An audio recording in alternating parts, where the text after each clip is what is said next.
오늘 우리에게 주시는 하나님의 말씀은 마가복음 14장 1절부터 11절까지의 말씀입니다. 마가복음 14장 1절에서 11절 말씀. 오늘은 김사 학생의 말씀을 봉독해 주겠습니다. 이틀이 지나면 유월절과 무교절이라. 대제사장들과 서기관들이 예수를 흉계로 잡아 죽일 방도를 구하며 이르되 민란이 날까 하노니 명절에는 하지 말자 하더라. 예수께서 베다니 나병 환자 시몬의 집에서 식사하실 때에 한 여자가 매우 값진 향유 곧 순전한 나드 한 옥합을 가지고 와서 그 옥합을 깨트려 예수의 머리에 부으니 어떤 사람들이 화를 내어 서로 말하되 어찌하여 이 향유를 협의하는가. 이 향유를 300데나리온 이상에 팔아 가난한 자들에게 줄 수 있었겠도다 하며 그 여자를 책망하는지라. 예수께서 이르시되 가만두라. 너희가 어찌하여 그를 괴롭게 하느냐. 그가 내게 좋은 일을 하였느니라. 가난한 자들은 항상 너희와 함께 있으니 아무 때라도 원하는 대로 도울 수 있거니와 나는 너희와 항상 함께 있지 아니하니라. 그는 힘을 다하여 내 몸에 향유를 부어 내 장례를 미리 준비하였느니라. 내가 진실로 너희에게 이르노니 온 천하에 어디서든지 복음이 전파되는 곳에는 이 여자가 행한 일도 말하여 그를 기억하리라 하시니라. 12 중에 하나인 가롯 유다가 예수를 넘겨주려고 대제사장들에게 가매 그들이 듣고 기뻐하여 돈을 주기로 약속하니 유다가 예수를 어떻게 넘겨줄까 하고 그 기회를 찾더라. 아멘. 네, 감사합니다. 오늘은 향유를 손에 든 여인처럼이라는 제목으로 같이 말씀을 나누도록 하겠습니다. 저희 교회는 높은 뜻 행복한 교회입니다. 예, 그 행복한 교회인데 이게 행복한 교회 공동체를 이루고 행복한 신앙의 삶을 원하는 뜻이 담겨 있습니다. 여기서 말하는 행복은 당연히 아시겠지만 세상이 말하는 행복의 차원이 아니라는 걸 아실 겁니다. 우리가 말하는 행복의 차원은 더 깊고 오묘하고 하나님의 뜻에 또 하나님이 기뻐하실 만한 그 만족할 만한 그 신앙의 삶을 살아가는 게 행복한 신앙인데 오늘 말씀을 잘 보시게 되면 예수님께서 그 힘들게 그 고난과 그 고통의 십자가의 길을 걸어가신 그 목적이 무엇일까? 결국은요, 우리가 그 고난과 고통 속에서 더 이상 헤매이고 방황하지 않도록 하나님 주신 그 참 생명과 행복을 온전히 누리길 원하는 그 깊은 뜻이 담겨 있습니다. 그러지 않고서는 이렇게 힘든 걸 감당할 필요가 없습니다. 아까 우리 기도에도 말했지만 오늘은 이제 종료주일입니다. 기도 시간에도 기도에도 나와 있지만 세계가 종료주일로 지키는 주일인데 종료주일은 어떤 날이냐? 예수님께서 이제 예루살렘으로 이제 입성을 하는데 수많은 백성들이 종려나무 가지를 흔들었다 그래서 그 종려를 따서 종료주일이라고 말합니다. 호산나 외치면서 예수님을 그렇게 뜨겁게 환영했던 그 날을 기념하는 게 종료주일입니다. 더불어서 이제 오늘부터 이제 부활절 전까지 토요일까지가 고난주간입니다. 이 고난주간의 의미는 뭐냐?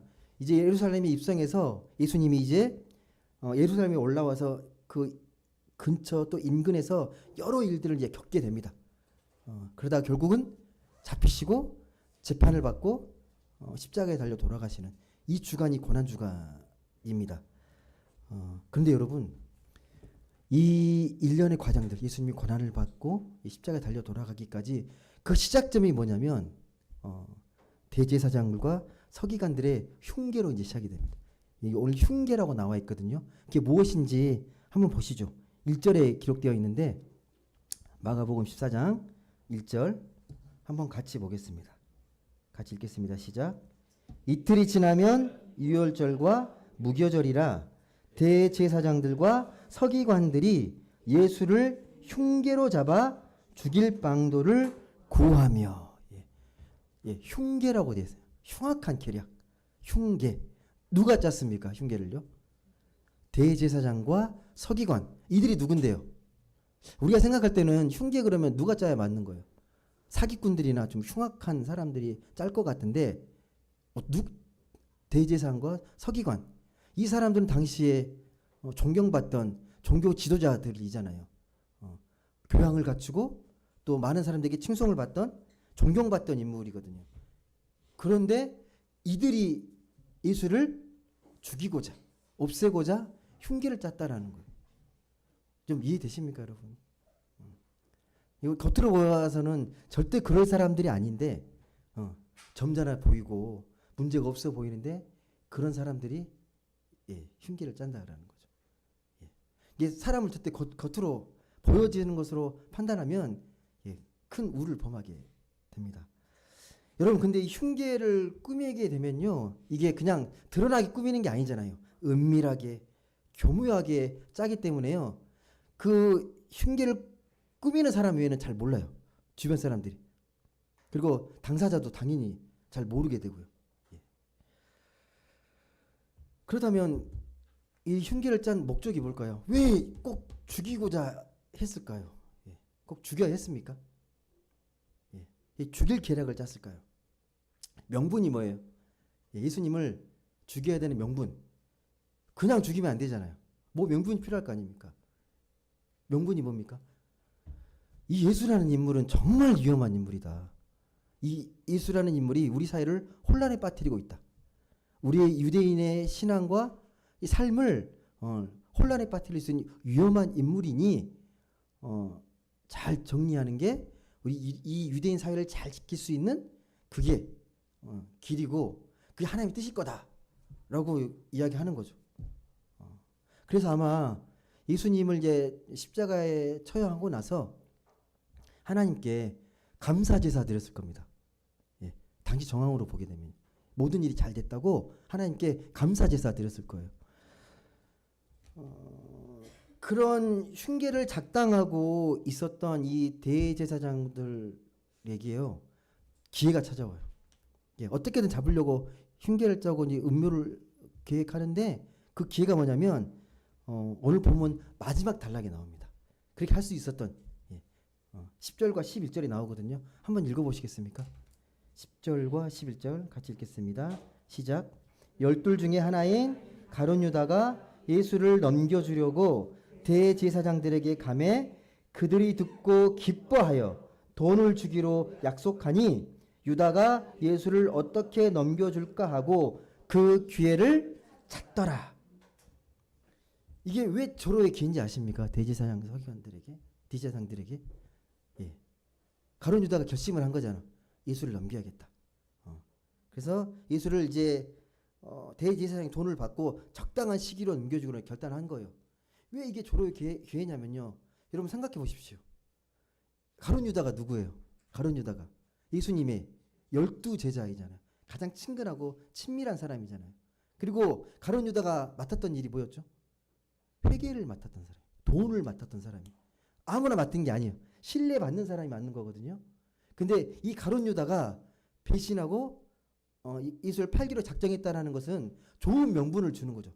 봐라, 예수님을 그렇게 따르고 함께했던 제자도 이건 아니다 싶어가지고 우리에게 넘겼다.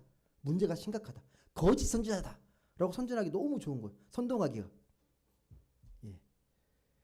그렇게 해서 아마 그 배신의 명분들이 더 강해졌을 겁니다. 그러면 가룟 유다는 왜 수많은 이 12제자 중에 유독 왜 이 가룟 유다가 팔 생각을 했을까요? 다른 제자들은 그런 생각을 하고 있지 않은데 왜 유독 가룟 유다만? 혹시 말씀에 나오나요? 이런 이유로 가룟 유다가 예수를 팔아 넘겼다. 혹시 그렇게 기록된 걸 보신 적 있으십니까? 없어요. 기록된 건 이거예요. 은 40을 받고 예수님을 팔아 넘겼다. 근데 당시의 어떤 시대적인 역사적인 배경을 통해서 이 가룟 유다의 인물을 찾아보게 되면 충분히 유추해 볼 수는 있습니다. 가룟 유다가 어디 출신인지 아십니까? 제자 중에 세리도 있고 오부도 있고 막 있잖아요. 가룟 유다는요, 열심당원입니다. 열심당원.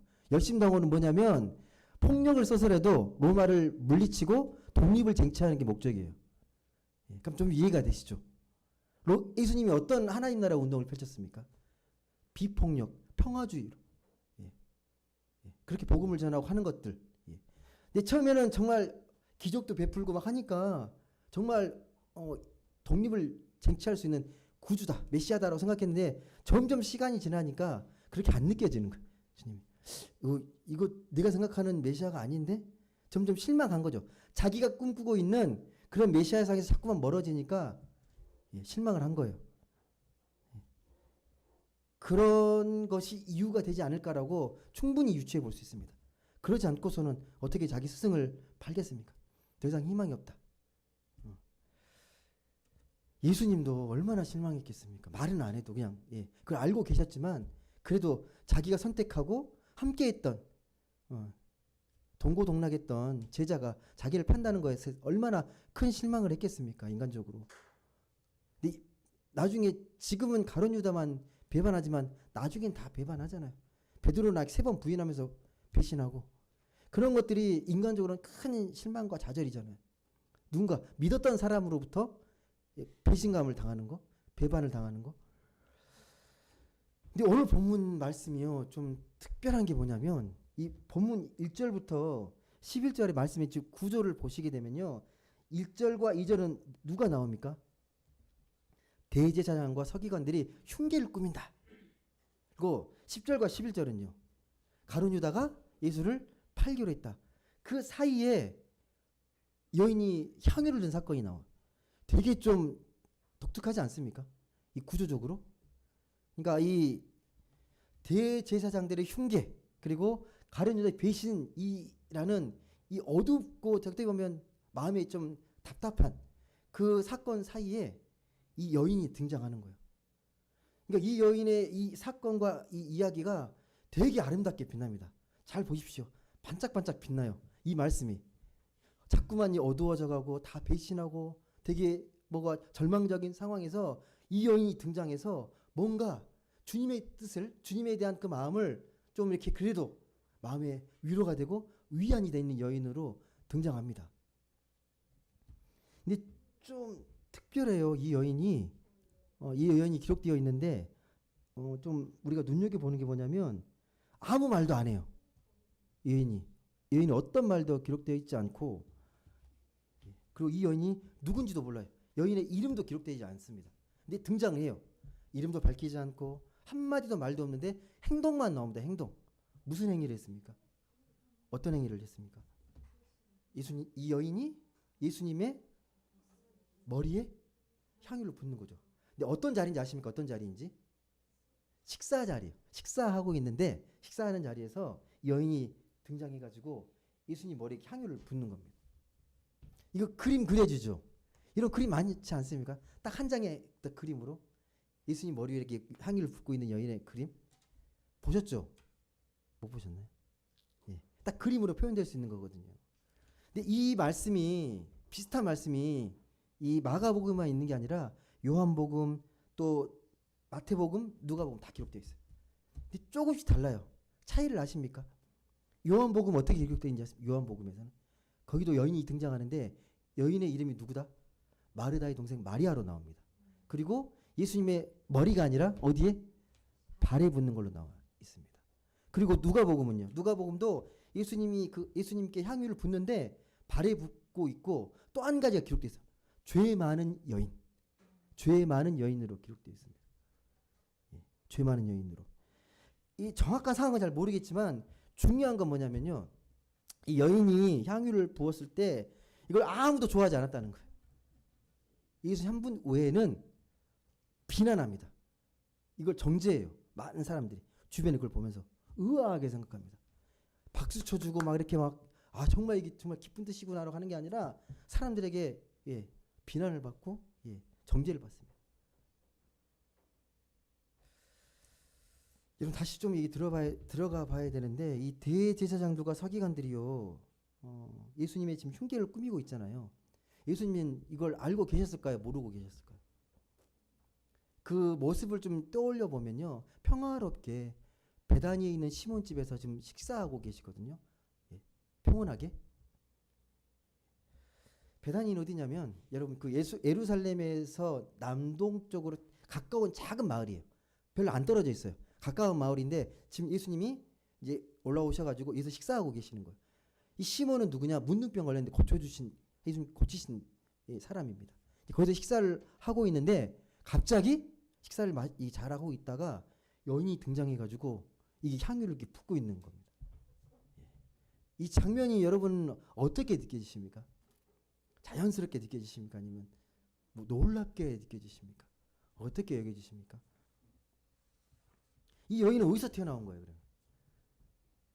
이 여인은 어디서 나온 여인입니까?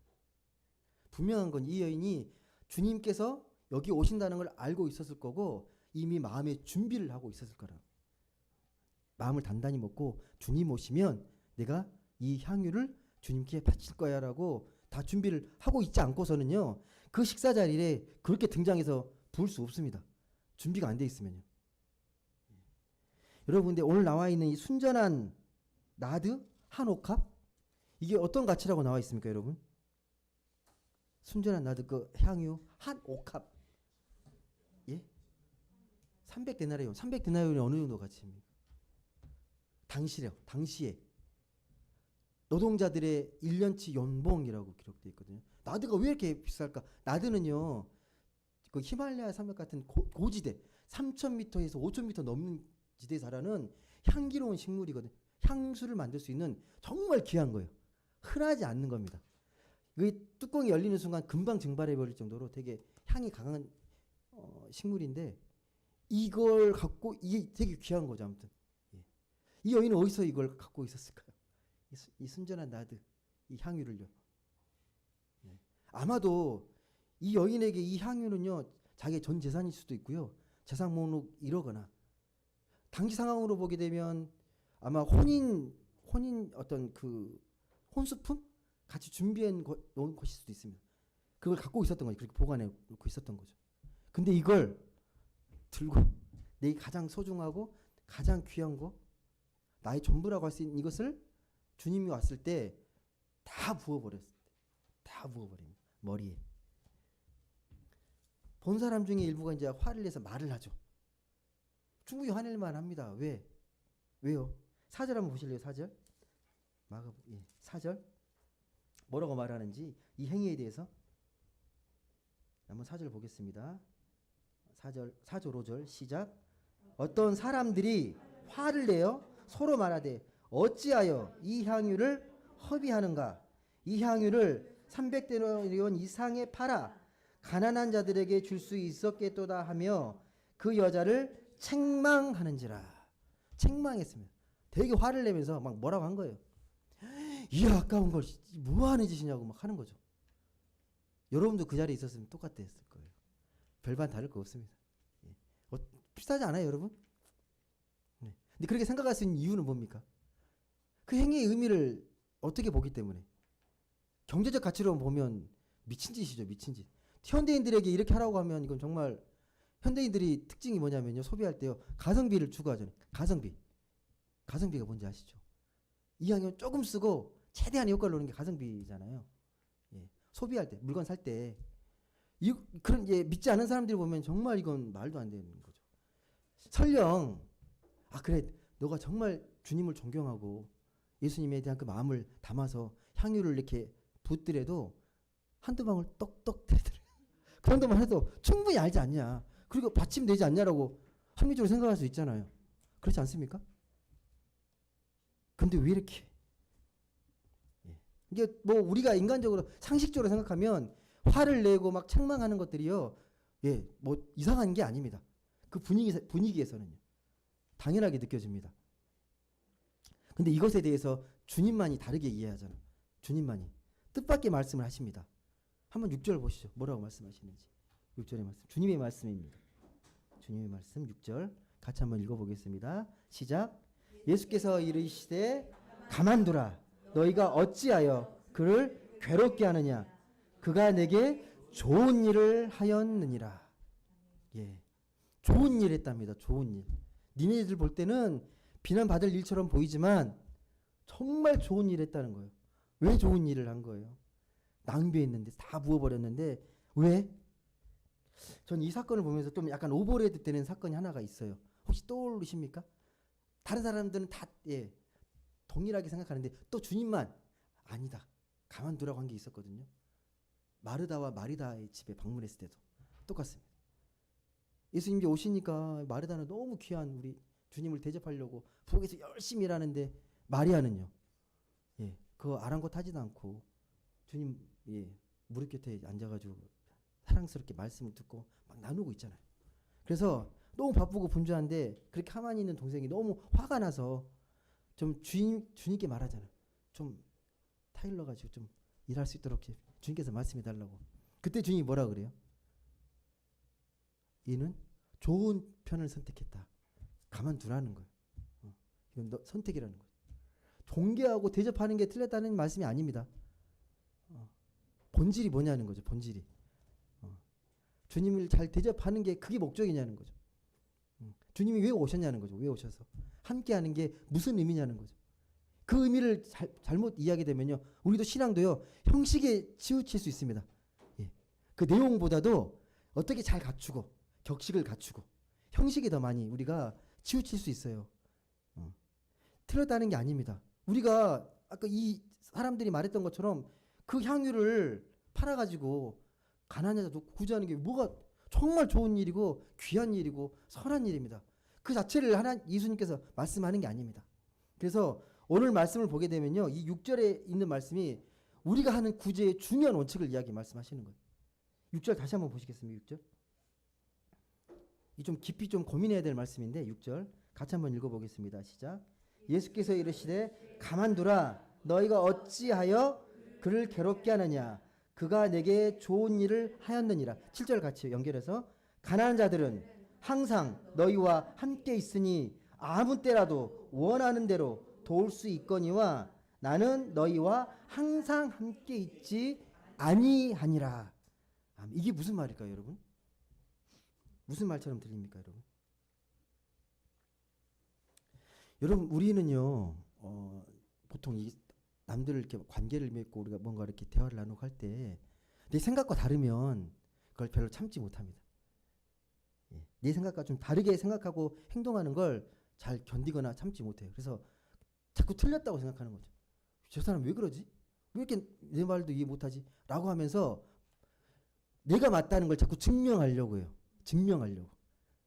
증명해서 너는 이래서 틀렸다고 자꾸 이게 지적을 하게 되는 거죠. 이게 무슨 심리인지 아십니까? 그러니까 상대방의 잘못을 지적하면서 내가 옳다는 것을 드러내려는 심리적 기제예요. 예. 뭔가를 말할 때 다름을 이해하기보다 그냥 내가 말하는 건 내가 확신이 있는 거고 틀린 말이 아니라고 자꾸 이야기하면서 남이 하는 말에 대해서 자꾸 틀렸다고 말을 해버리는 거죠. 저는 개인적으로 우리 교회가 좋은 게요. 그 무엇보다도 우리 교회의 장점 중에 하나가 제가 느끼는 겁니다. 다른 사람들의 말을 잘 이해하고 포용하세요. 자기 주장을 하지 않는 게 우리 교회의 가장 큰 강점이라고 생각합니다. 다 다르거든요. 색깔이 다 달라요. 근데 잘 듣고 이해를 해주세요. 누군가가 말을 했을 때 그에 대해서 막 반발하거나 그러지 않으시고 다 품으시고 포용하시더라고요. 전 제가 늘 느끼는 거거든요. 오늘 있는 사람들은요, 다들 자기들이 맞다고 생각할 거예요. 자기들이 맞다고. 예수님이 틀렸다고 생각할 겁니다. 무슨 소리 하십니까? 세상에서는 우리를 어떻게 보겠습니까? 이런 거 있으면 이 귀한 향유를 주님만 이렇게 즐겨버리면 남들은 봐 예수님도 똑같다고. 그 귀한 것을 자기를 위해 다 이렇게 영광을 위해 다 써버린다고 그런 소리 할 거라고.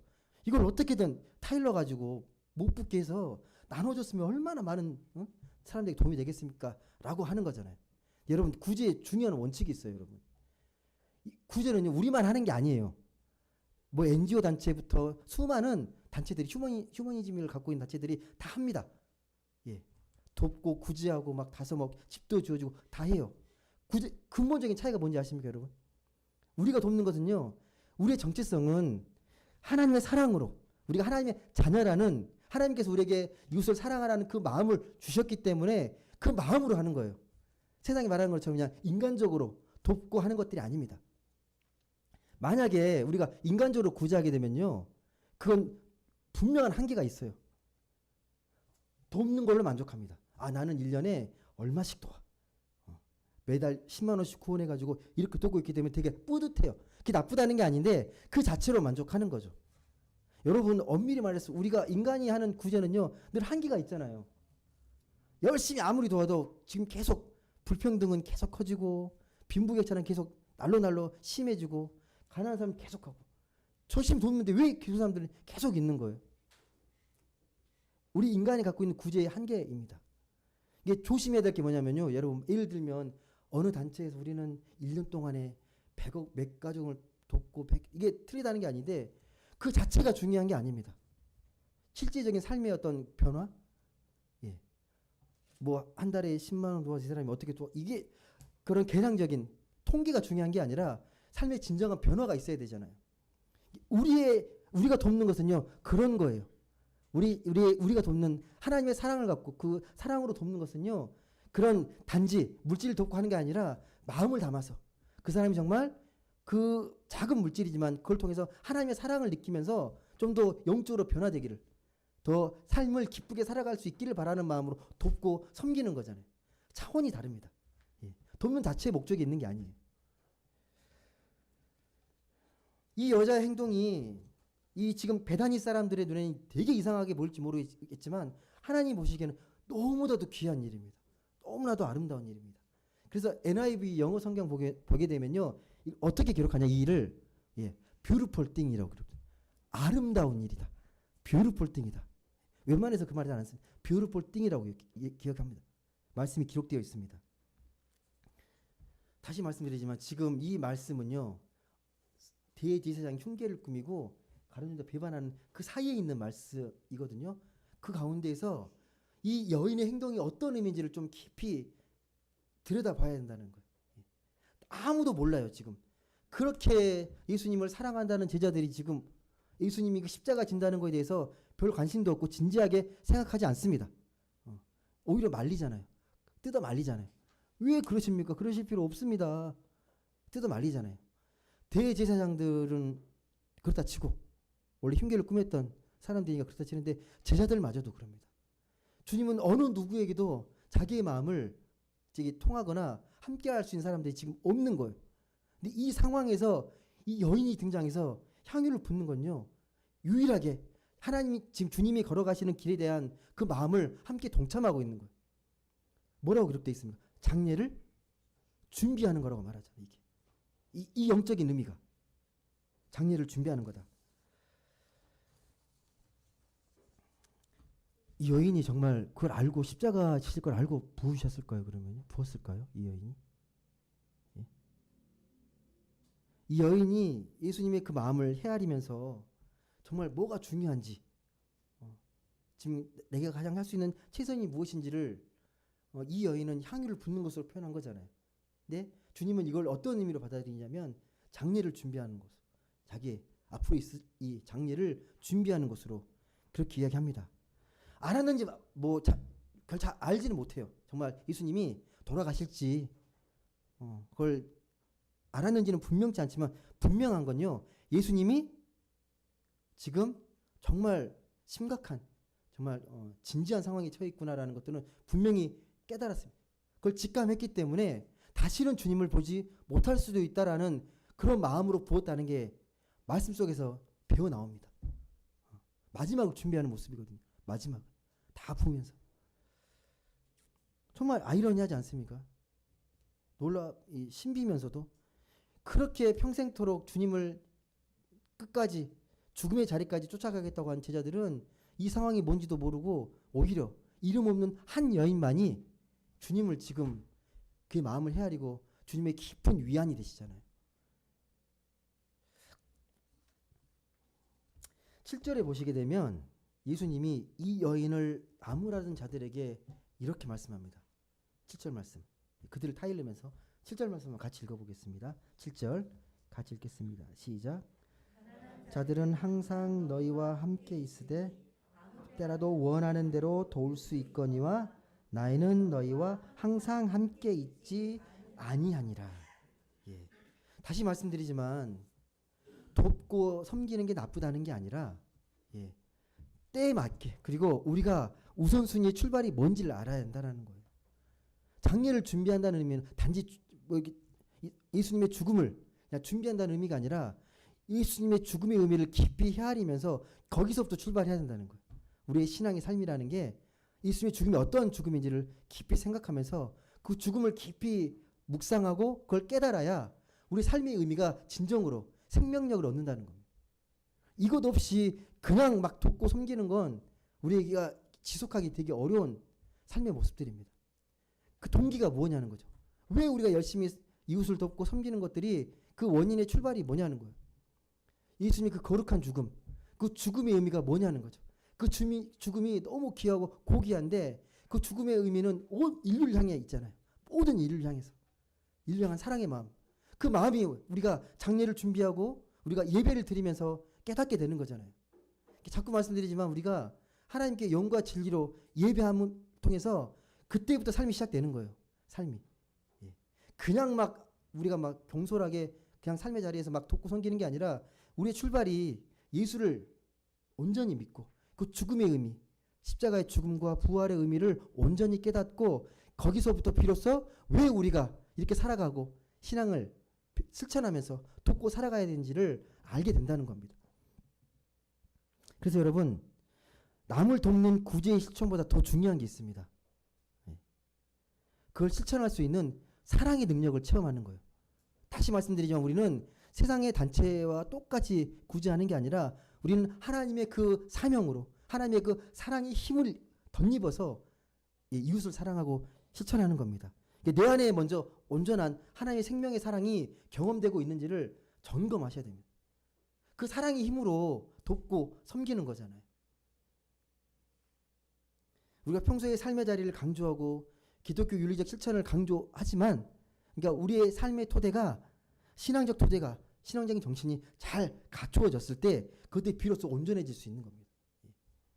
형식적이고 율법적인 신앙이 우리가 취하지 않을 수 있습니다. 그 뿌리가 우리가 튼튼하게 되면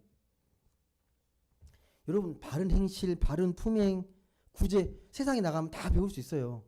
더 잘하는데 얼마든지 많습니다. 우리가 마땅히 그런 일 솔선수범해야 되고 역사적인 의식도 갖추고 또 세상 사람들처럼 세금도 잘 내고 어려운 이웃 잘 도와야 하는데 무엇보다도 우리는 예수를 믿는 예수 부활을 믿는 그런 믿음의 공동체잖아요. 그게 오늘 말씀에 어떻게 표현되냐? 예수의 장례를 잘 준비하는 것. 누구보다도 예수님의 그 죽음의 의미를 깊이 헤아리면서 그 마음에 동참하는 것. 그 마음으로 주님의 십자가 사랑을 전하고 진심으로 이웃을 섬기는 겁니다. 그 모습의 출발이 값비싼 향유를 예수의 머리에 부은 이 여인의 모습으로 상징되는 겁니다. 여러분 정말 생각해 보십시오. 우리가 살아가면서요. 죽음의 문제보다 더 중요하고 심각한 게 있습니까? 더 시급한 일? 죽음하면 우리가 늘 이렇게 우리 삶에서 멀리 있는 것처럼 당장은 아닌 것처럼 멀리 있는 것처럼 생각하는데 아니요. 늘 죽음은 늘 우리 곁에 따라다니잖아요. 그 죽음에 대한 것들을 경험해 보시는 분들은요. 죽음이 그렇게 멀지 않다고 다 생각합니다. 언제든 떠나도 전혀 이상하지 않을 정도로 죽음이 늘 우리와 함께 있구나, 가까이 있구나라는 것들을 알게 됩니다. 9절에 보시게 되면 그래서 핵심을 아주 정확히 짚습니다. 이게 얼마나 중요한지 주님이 뭐라고 말씀하시냐면요. 9절에 보시게 되면 이렇게 말씀합니다. 이 향유된 여인의 모습이 얼마나 중요한지 9절 한번 같이 읽어보겠습니다. 시작. 실로 너희에게 이르노니 온 천하에 어디에서든지 복음이 전파되는 곳에는 이 여자가 행한 일도 말하여 그를 기억하리라 하시니라. 와, 대단하죠. 복음이 전해지는 곳에 이 여인도 등장하는 거예요. 복음의 본질, 핵심이 이 여인의 행위 속에 있다는 거예요.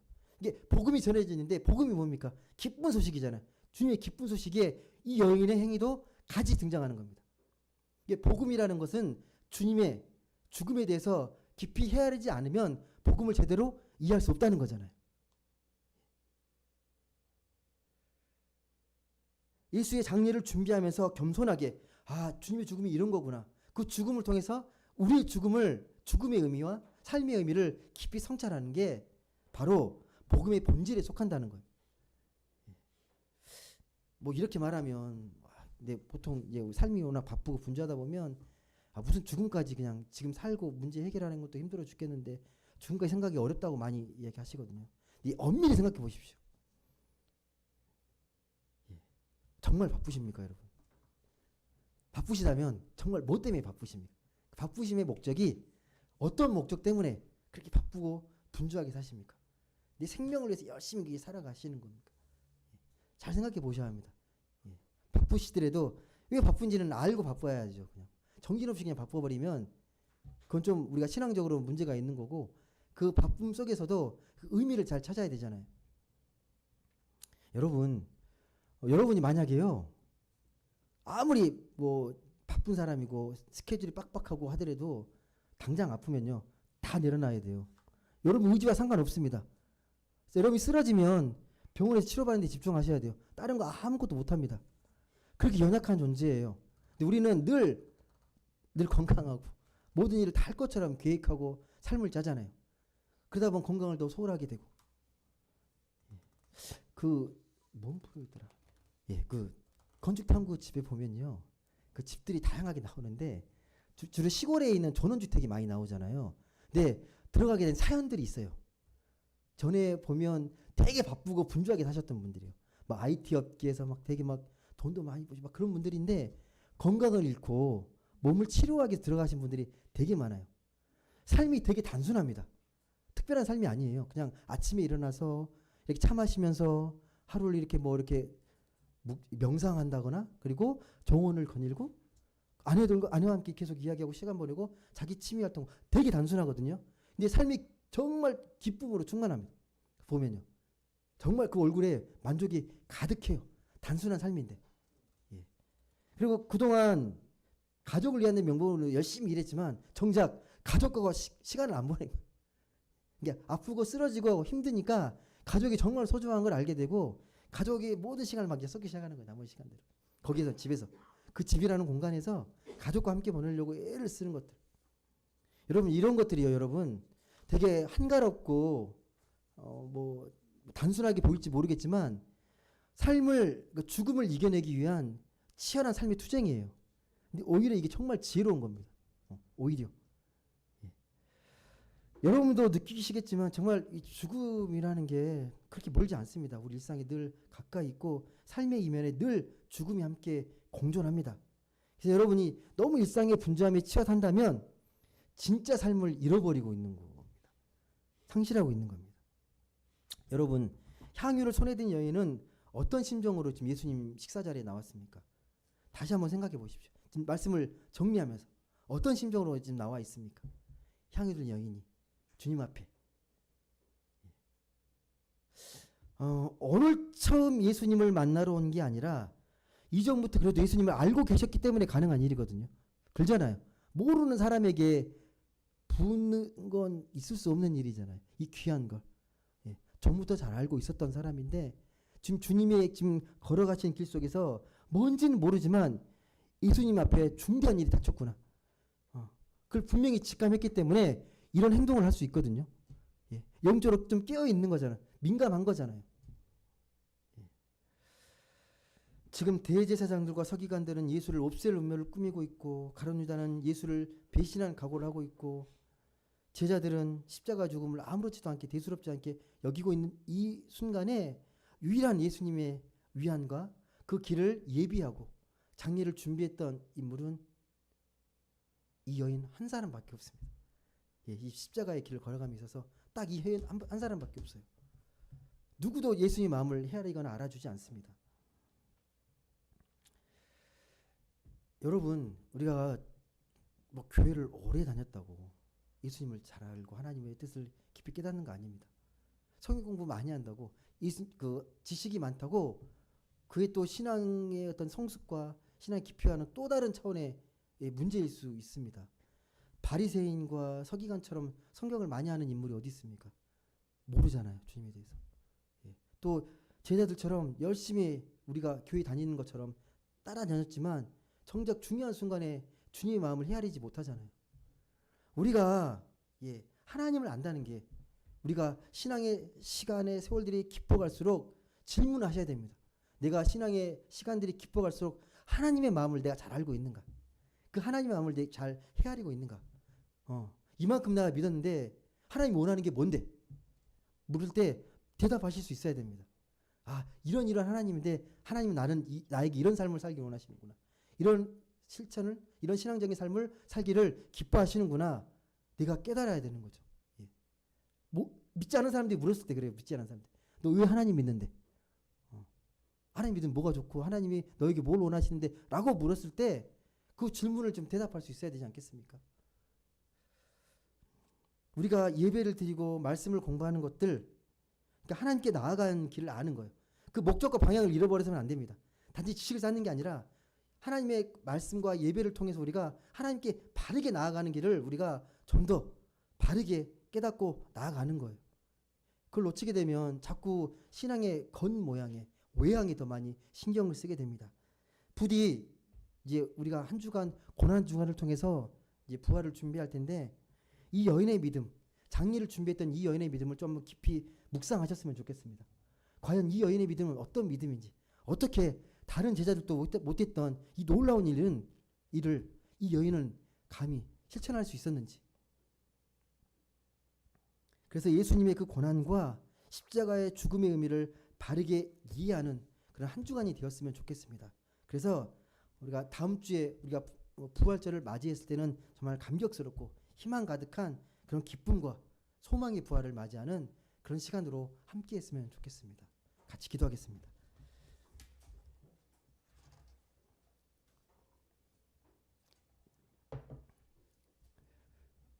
사랑과 은혜의 하나님 감사합니다. 오늘 또 귀하고 복된 날 저희가 함께 모여 예배를 드립니다.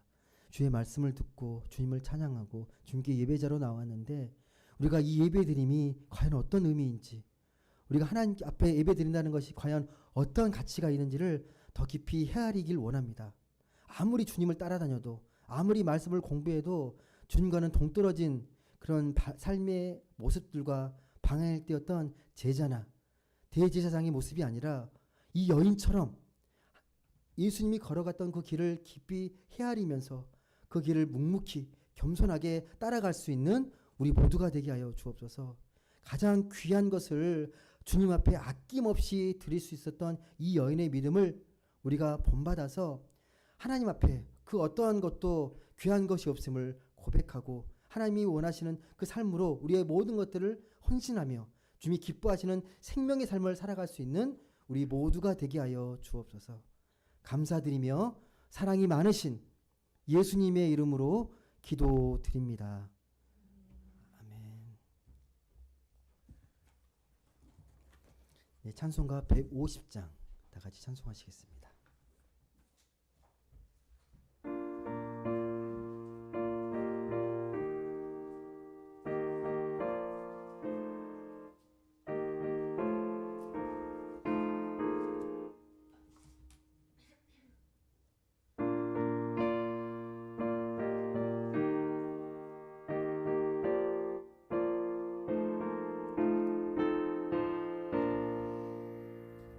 갈보리 산 위에 십자가 섰으니 주가 고난을 당한 표라.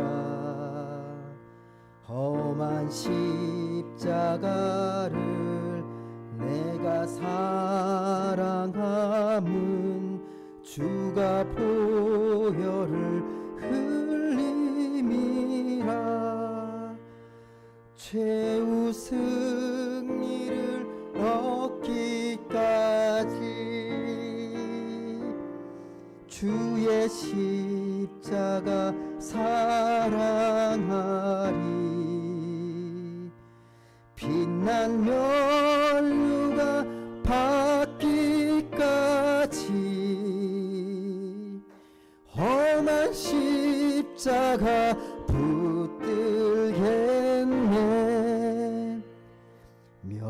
멸시천대 받은 주의 십자가에 나의 마음이 끌리도다. 귀한 어린 양이 세상 죄를 지고 험한 십자가 지셨도다. 최후 승리를 얻기까지 주의 십자가 사랑하리. 빛난 멸류가 받기까지 험한 십자가 붙들겠네. 험한 십자가에 주가 흘린 피를 믿는 마음으로 바라보니 나를 용서하고 내 죄 사하시려 주가 흘리신 보혈이라. 최후 승리를 얻기까지 십자가 사랑하리. 빛난 멸류가 받기까지 험한 십자가 붙들겠네. 주님 예비하신 나의 본향집에 나를 부르시 그날에는 영광 중에 계신 우리 주와 함께 내가 죽도록 충성하리. 최후 승리를 얻기까지 주의 십자가 사랑하리. 빛난 멸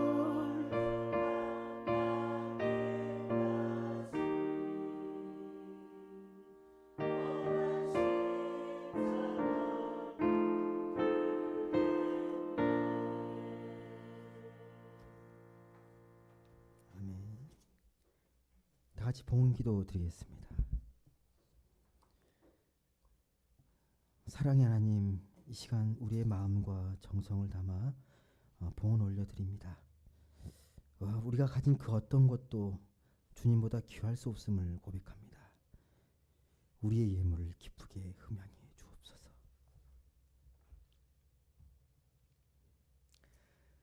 우리에게 주어진 환경과 상황 속에서 하나님 주신 것에 늘 만족하고 우리 인생이 그